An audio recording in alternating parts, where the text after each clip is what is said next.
Vim de longe, vou mais longe.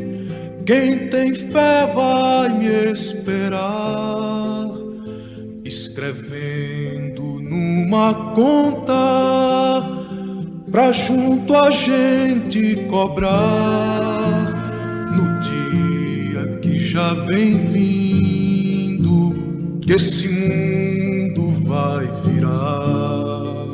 No dia que já vem vindo, que esse mundo vai virar. Noite e dia vem de longe, branco e preto a trabalhar. Dia vem, e o dono, senhor de tudo, sentado mandando dar. E a gente fazendo conta pro dia que vai chegar. E a gente fazendo conta pro dia que vai chegar. Marinheiro, marinheiro, quero ver você no mar. Eu também sou marinheiro, eu também sei governar. Madeira de em doido vai descer até quebrar. É a volta do cipó de aroeira no lombo de quem mandou dar. É a volta do cipó de aroeira no lombo de quem mandou dar. De longe ou mais longe, quem tem fé vai me esperar. 18 horas e 2 minutos no horário de Brasília. Começa agora para todo o Brasil mais uma edição de Outra Coisa. E se a coisa parece confusa, atrapalhada, vem pra cá que a gente desconfunde, a gente desatrapalha. Milhões de pessoas acompanham o programa pelo TAI, mas você pode fazê-lo também pelas redes sociais, sempre rádio Band News FM ou no aplicativo Band Play. E como dizemos sempre, ou passamos a dizer a partir de um determinado tempo, por enquanto, Vólio Bene, boa noite. Boa noite. Boa noite, Larissa Alves. Boa noite. E começamos aí com o Cipó de Aroeira, Geraldo André. Uma música daqueles tempos em que as oposições e os contrastes de ideias eram ferozes e sempre se imaginava, vai ter uma hora que vai ter o troco e tal, e não sei o quê. Numa perspectiva, Larissa, então ainda ali, que faz um pouco da poesia com certo apelo revolucionário, né? O Vólio Bene, de fazer a grande virada. O mundo não é mais bem assim. Mas tem gente que acha que, uma vez chegando ao poder, tudo pode, literalmente. Né? Não deixa de ser curioso isso nas democracias. Né? Que aconteça, que apareçam essas figuras, especialmente no que eu chamo a grande era do cocô, né? O que é a grande era do cocô? Essa era de Elon Musk, essa gente, né? Que acham que redes sociais e não sei o que são territórios paralelos e livres, em que tudo é absolutamente permitido, né? Se esquecendo de que o que é crime fora da rede também é crime na rede, né? Então o sujeito chega ao poder e diz, e agora eu estou aqui para me aproveitar das licenças que a democracia me concede e, com as licenças que a democracia me concede, tentarei destruir a própria democracia. Olha que coisa curiosa. E nós vimos isso acontecer. Nós ficamos 4 anos submetidos a esse padrão, que não é só aqui, não. Aconteceu nos Estados Unidos, naquela que era tida como a democracia mais estável do mundo. Eu confesso, Vólio Bene, que aquele sistema de votação e de eleição de presidente nunca me seduziu. Uma loucura. Não é? Nunca. Ainda que tenha ali uma história, era uma tentativa, né, de proteger um pouco o poder do que eles chamavam para usar um termo de época com um pouco outro significado, mas da influência das milícias, das pessoas muito organizadas e tal. Então vamos criar um sistema, vamos criar um modelo para proteger do excesso de temperatura das disputas sociais, né? Das disputas políticas. Mas acabou virando uma coisa um pouco estranha. Né? Mas, e notem que mesmo com esse sistema que em tese protege o poder desses pistoleiros, a gente viu que não. O pistoleiro chegou lá e tentou impedir um presidente legitimamente eleito, segundo aquele modelo, de tomar posse. E aqui nós vimos a mesma coisa acontecer. Com alguma graça, né, Larissa? Eu diria que nos Estados Unidos isso se deu porque não há voto eletrônico, aqui se deu porque havia voto eletrônico. Vale dizer, a extrema-direita quer usar a democracia para solapar a própria democracia. E aí eu sou favorável à volta do cipó de aroeira no lombo de quem mandou dar, mas eu sou favorável à volta do cipó de aroeira no lombo de quem mandou dar, segundo a ordem legal. É preciso responder pelas escolhas que fez. Aquele que decidiu desafiar a ordem democrática tem de responder à ordem democrática por aquilo que fez. Nas várias esferas em que isso pode acontecer. Seja na política, seja na penal, na criminal. E é preciso que a lei triunfe em benefício da democracia. Ah, ela tem problemas, é imperfeita, tudo isso. Mas ainda, é a velha história, é o melhor que temos. Se um dia aparecer algo melhor, com absoluta certeza, milícias organizadas nas redes sociais não podem governar, com ou sem o auxílio da era do cocô.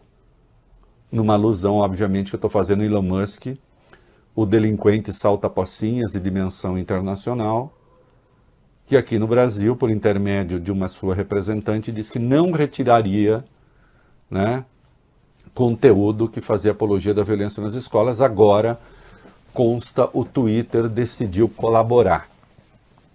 Decidiu colaborar porque pode até ser suspenso se preciso, e eu acho que se preciso tem de ser. Né? O Partido Novo não quer, de jeito nenhum, nós vamos ver ainda. Né? O Partido Novo. Como é novo esse partido? Meu Deus do céu, é novo como a idade da pedra. Né? Então, é preciso responder. E aquele a quem chamei certa feita de o homiziado de Orlando, começa a se encontrar com o seu passado. E é justo que se encontre. O que nós temos aí? Vai lá. Vamos lá, então. Alô? É o número 1. Não, sim. Lá, eu que fiz besteira aqui. O vice-procurador-geral eleitoral Paulo Gonet Branco se manifestou pela inelegibilidade do ex-presidente Jair Bolsonaro. Esse posicionamento ocorreu no âmbito de uma ação de investigação judicial eleitoral por suposto abuso de poder político ao reunir embaixadores no dia 18 de julho do ano passado no Palácio da Alvorada para acusar, sem prova alguma, vulnerabilidade no sistema eleitoral brasileiro. Na época, o então presidente mobilizou a estrutura do governo para acusar a suposta fraude na eleição de 2018 e possíveis riscos na de 2022. Eu botei 2028. Não teve ainda. Ainda não. 2028 ainda não aconteceu, viu, Vale Bene? Mas... É que aqui no texto eu mandei 2028. 2018, tudo sem... Um erro de digitação. Imagina. E tudo o que ele acusou sem fundamento algum. Estavam presentes os então ministros Carlos França, que comandava as relações exteriores, Paulo Sérgio Nogueira da Defesa, Luiz Eduardo Ramos da Secretaria-Geral e Augusto Heleno do Gabinete de Segurança Institucional. A ação em curso foi protocolada pelo PDT e tem como o relator o corregedor eleitoral do TSE, o ministro Benedito Gonçalves, sobre quem a gente fala direto aqui. Muito bem. O Vale Bene leu depressa assim, é porque ele viu que a pauta está muito longa. Ele falou assim, eita, vamos correr aqui, senão... Tem muito assunto hoje. Vale Bene, o artigo 14 da Constituição tem o princípio geral. Todo mundo é igual perante a lei na disputa eleitoral. Não tem privilégio para ninguém. Todo mundo pode concorrer e tem que concorrer em igualdade de condições. Ponto. Na prática, a gente sabe que não acontece bem assim, mas esse é o fundamento. E tem uma lei complementar, a 64, que é a lei das inelegibilidades. Quando é que o sujeito se torna inelegível? Isto é, ele fez alguma coisa que rompeu esse fundamento da igualdade. Larissa. E o artigo 22 da Lei Complementar 64 diz que rompe esse princípio da igualdade e, portanto, tem de responder a uma ação de investigação judicial eleitoral, a tal da IGE, aquele, entre outras coisas, que abusa do poder político. Pergunto, vale bem, você ser presidente da República, usar o Palácio da Alvorada, é onde o presidente mora, mas é um prédio oficial. Usar toda a estrutura da presidência da República, botar lá os ministros de Estado, para anunciar a embaixadores, parece que foram 70 mais ou menos, embaixadores estrangeiros, que o sistema eleitoral brasileiro é vulnerável, que já houve fraude na eleição de 2018, que é mentira, e que pode haver fraude na eleição de 2022, então, sem nenhum fundamento. E oficialmente ele nem era candidato ainda, que foi julho. Mas Lula liderava as pesquisas. Na ocasião, ele atacou Lula. Atacou o seu adversário.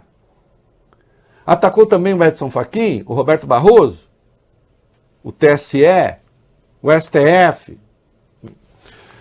Olha bem, está ou não está caracterizado um abuso de poder político? Sim, com certeza. Quem poderia fazer aquilo? Quem poderia? A Larissa poderia ir lá ocupar o Palácio da Alvorada para denunciar alguma coisa? Não poderia. Nem entraria no Palácio da Alvorada. Pois é.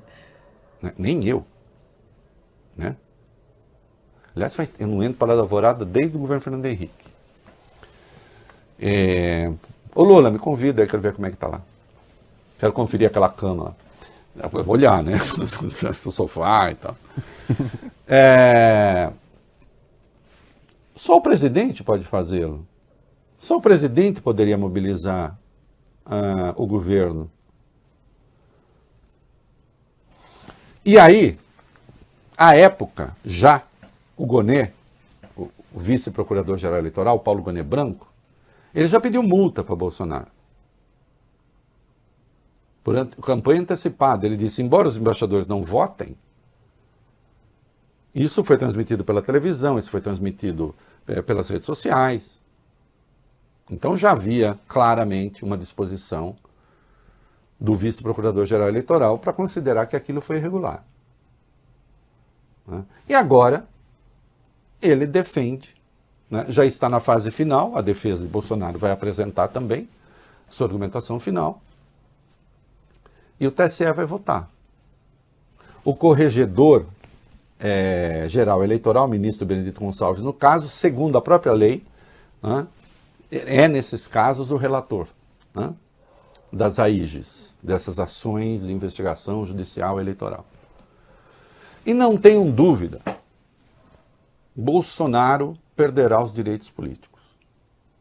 Ponto final. Alguém pode pedir vista, muito provavelmente o Cássio Nunes Marques vai votar.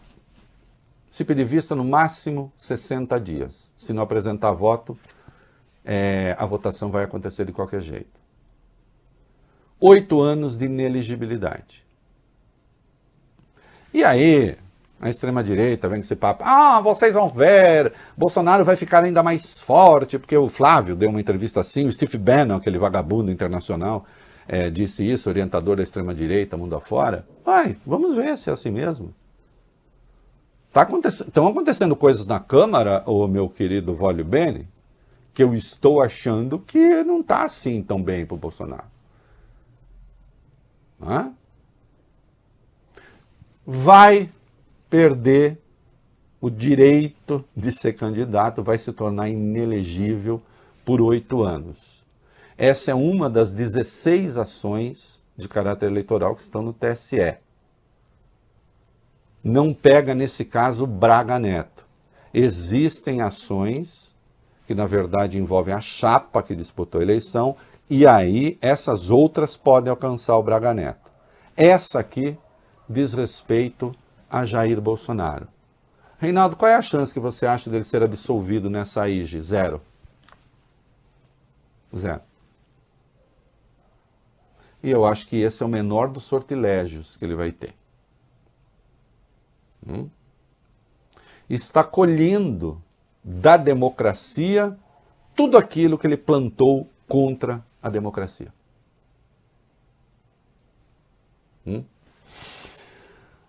Numa outra esfera, as coisas estão complicadas também, né? E aí, cadê meus diamantes, Larissa? Cadê meus diamantes? Vai. O ex-presidente Jair Bolsonaro atuou diretamente para que o braço direito dele na presidência, o tenente-coronel Mauro Cid, conseguisse resgatar as joias que estavam apreendidas na Receita Federal e eram avaliadas em pelo menos 16 milhões de reais. A informação foi confirmada pelo ex-chefe de Gabinete de Documentação Histórica da Presidência, Marcelo Silva Vieira, em depoimento à Polícia Federal. Cid pediu no dia 27 de dezembro que o funcionário assinasse um ofício que seria enviado à Receita. No entanto, Vieira se negou a fazê-lo. Depois da negativa, Mauro Cid entrou novamente em contato e pediu que ele explicasse diretamente ao presidente da República por que não poderia assinar. Vieira explicou então que existiam situações técnicas e Bolsonaro agradeceu com um obrigado. O que está claro aí, né? E agora travou meu computador, mas ainda bem que eu mando para mim mesmo a pauta. Vocês não contavam com a minha astúcia, não é mesmo?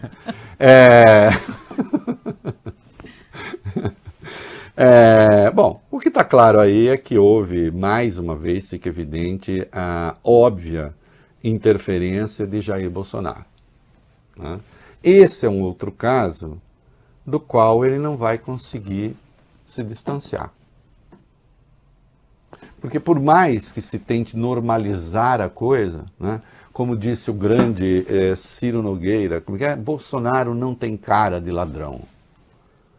O Ciro Nogueira acha que existe a cara de ladrão, que é uma coisa muito curiosa.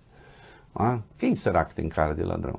Eu diria até que os ladrões mais, eu não estou me referindo necessariamente ao Bolsonaro, né? Mas eu diria até que os ladrões mais eficientes talvez sejam aqueles que não têm cara, né, Volibear? Porque não tendo cara, sim, as pessoas diminuem as suas defesas. Então, tá aí Mauro Cid, braço direito do Jair Bolsonaro, e ele próprio confirmou que atuou para resgatar as joias. Considerando que era uma ordenança de Bolsonaro, agiu, obviamente, no interesse de Jair Bolsonaro e sob a ordem de Jair Bolsonaro, que agora fica claro, conversou com um funcionário e disse, claro, obrigado. Ele disse, porque não queria que ficasse muito chato, né? Vai que tivesse que leiloar, a Arábia Saudita poderia ficar magoada com a gente. É um jeito de ver o mundo.